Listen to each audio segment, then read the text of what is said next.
One of the things that can give us confidence as a country is to look at the next generation and see if there are things that they're willing to stand up and fight for. And so watching your son fight for those principles and values that he's obviously learned in his home and believes in his heart is something that should give everyone in this room tonight, and certainly gives me great confidence about the future of our country and the future of the world. So Mendy, congratulations on what you're doing. As I've sat here tonight, I've heard any number of folks sound downcast. Folks who look at the inordinate challenges that face our country and the world and feel a sense of hopelessness, feel a sense of betrayal. And with that comes, if not a loss, a diminution of hope. And what I see when I look at this room tonight is, once again, the beginnings of what always averts tragedy, and that is strength. We can hope for compassion. We can hope and work for understanding. We should hope and work for love.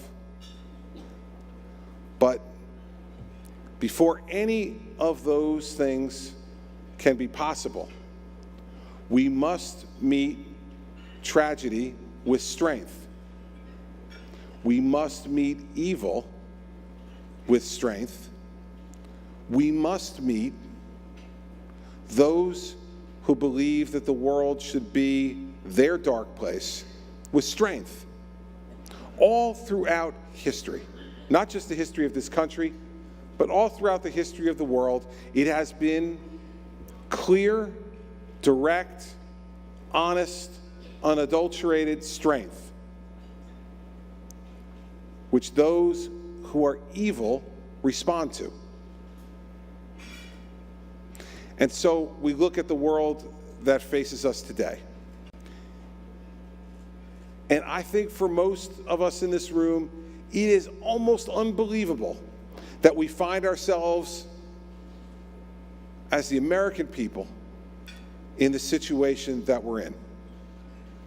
You will all remember, as I do, 7 years ago, a United States senator running for president who tried to sell, and successfully did sell to the American people, the idea that America was the cause of violence in the world.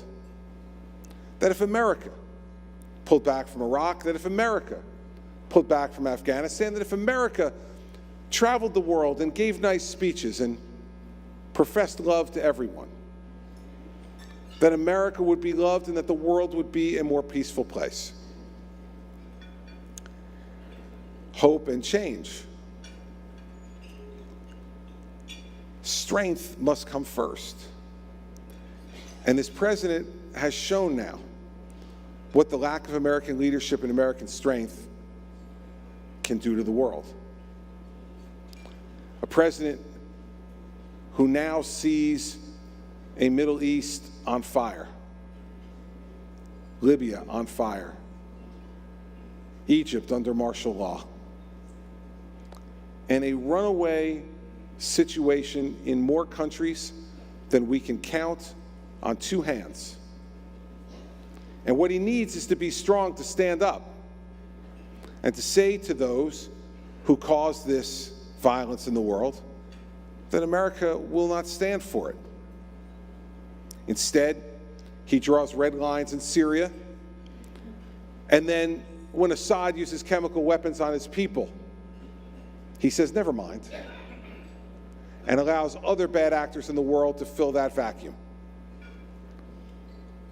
It seems at times that this president is unwilling to stand up to anyone in the world other than Prime Minister Netanyahu, who actually happens to be our friend. No other leader in the world is this president willing to stand up to and speak against, Ironic. Ironic now that as the world comes apart, the president only has the resolve to stand up to our friends and not to stand up to evil. What would showing strength and standing up to evil look like? First, it would be this. As long as Iran believes that Israel does not have the right to exist and that America should die as well, they are not a part of the civilized world and should not be a part of any negotiations where civilized nations participate.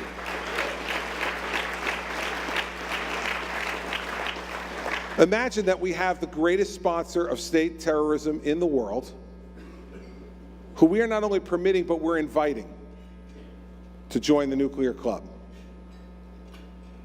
Imagine that we have an American president who is trying to convince us, and remember, as he tried to convince us 7 years ago, that somehow Iran will change. Well, as sad as it is to say, I'm old enough now to remember 1979. I'm old enough to remember this Iranian regime taking American hostages and holding them for 444 days. They have been saying death to America since that day, and they have not stopped, not once.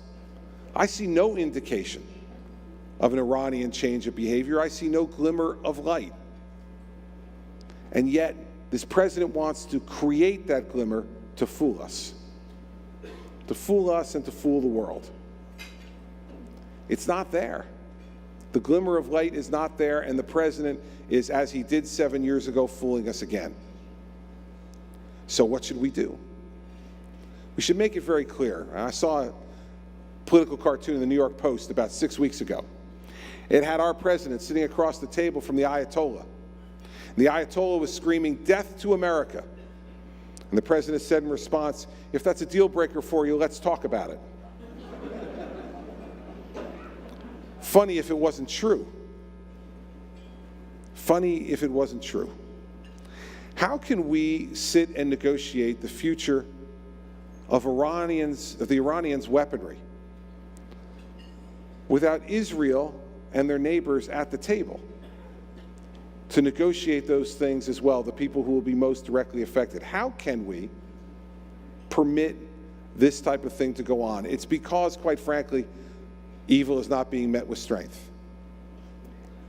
The simple way to handle this, in the most direct way, is to say to the Iranians, we won't talk to you until you acknowledge and affirm Israel's right to exist. We won't talk to you until you stop exporting terrorism and paying for the rockets that are being shot all across the Middle East. We will not talk to you until you join the civilized group of nations. And that's not just by talk, everybody, that's by action. If the American president demanded that, the American president would get the respect of the world again, not where we stand right now.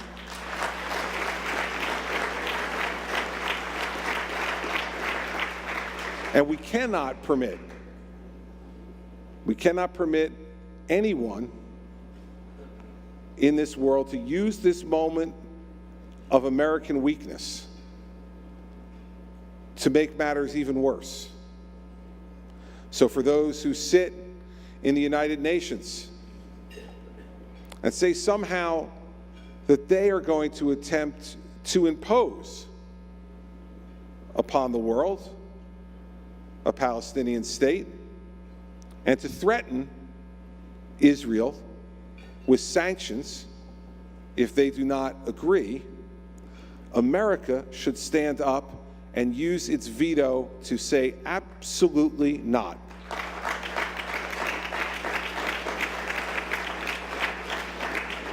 Peace must be earned.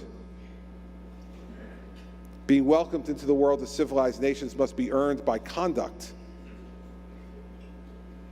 not by just being willing to wait around long enough until you tire us out. Tire out a weak president at the end of his term who cares more about the 2 L's right now than he cares about world peace and American strength and Israel's survival. This is a president who cares more about legacy and library than he cares about making sure that the world is a safe and secure place for our people.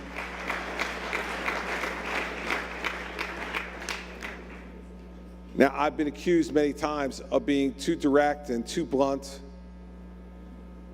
and there have been some who say that I shouldn't say exactly what's on my mind, that my mother at some point should have installed that filter that people talk about.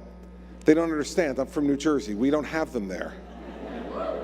And maybe everybody, it's time that we lose some of that filtering as well. Because unless we show our strength and our resolve together, evil will triumph. Unless we say to ourselves that we are willing to take risk that goes along with expressing our views in a way that is unfiltered, that the world will misunderstand our purpose. Our people, this country, has a very large heart. All the things I talked about before, we want to love, we want to believe, we want to forgive, we want to work and live together. But not at the end of a loaded gun, not at the end of an intercontinental ballistic missile, not at the end of a theocracy that believes there is only one way for the world to be run and that they've determined it. Those are things that we cannot live with. And so if strength must be used to fight that back, we need to be strong and to speak clearly, not only to our allies, but to our adversaries. Our friends in Israel deserve better than what they've gotten in the last 7 years from this White House.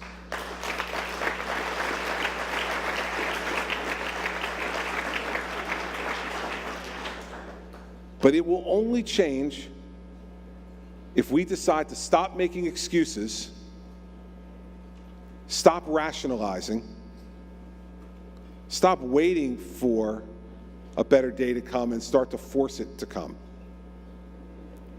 It's not easy. It's never easy. But it is unacceptable, absolutely unacceptable, to leave the world in the place where it is today and believe that we still, as this country, can be considered the leaders of free men and women everywhere.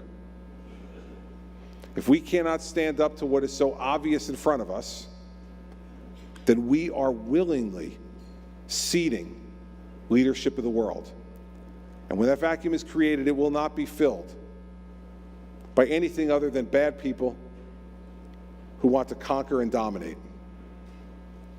And so it is a crossroads time. Not a time for sorrow, a time for strength. Not a time for pity, a time for resolve. Not a time for nuance, but a time for directness. I know the people in this room understand that. And I'll end by telling you this. I saw a Lutheran minister one time who explained this concept to me that someone might use in a way that's derisive tonight. This minister explained the idea of preaching to the choir, because some tonight would say to me, in this audience, in front of a group that champions Jewish values, that asking for strength and resolve is preaching to the choir. And you know, the idea of preaching to the choir has been given a bad name, that it's a waste of time to preach to the choir. And then I heard this Lutheran minister one time explain what preaching to the choir is all about. He said, I preach to the choir. I preach to the choir every Sunday. I plead guilty to preaching to the choir. I preach to the choir so they'll sing. So it's never a waste of time to preach to the choir. I understood that for the first time after I heard him explain it. Now I'm preaching to the choir tonight, but I'm preaching to the choir so that you'll sing. So that you'll sing to your friends and your neighbors, so that you'll sing to your coworkers and to your family, so that you'll sing to those who agree with you, and most importantly, to those who don't yet understand. It is the choir that inspires.